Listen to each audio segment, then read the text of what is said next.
Lesson: Strike prices. A strike price is defined as the price at which the given options contracts may be exercised. With call contracts, it's the price at which the options trader may buy the underlying stock at the time of expiration. With put contracts, it's the price at which the options trader may sell the underlying stock at the time of expiration. Strike price is also referred to as exercise price.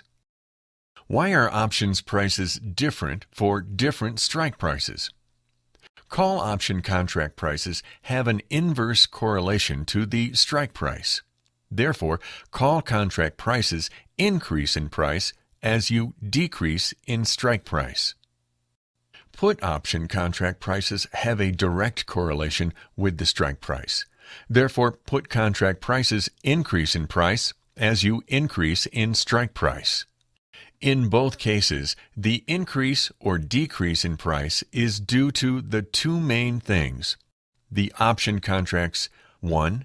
Intrinsic value, which is the in-the-money value of the given option.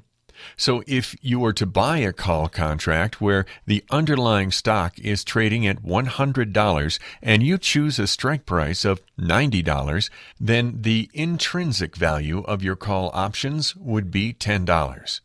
2. Extrinsic value, which is sometimes called the time value.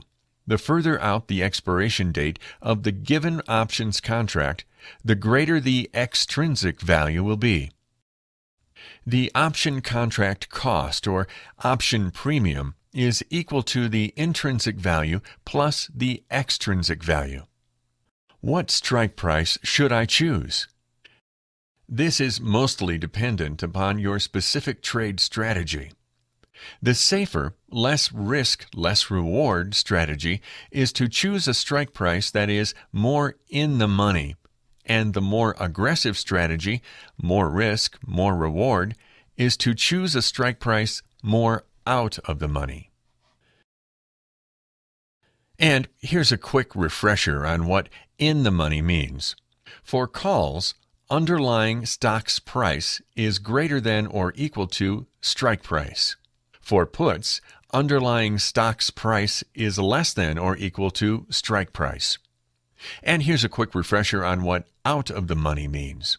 For calls, underlying stock's price is less than strike price. For puts, underlying stock's price is greater than strike price. Can I sell my contracts if the strike price is not in the money? Yes, you may sell your contracts whether or not they are in the money any time before expiration. If they are not in the money at expiration, they will expire worthless. That's all for this lesson from OptionsElitePicks.com. Here's wishing you the best with your options education.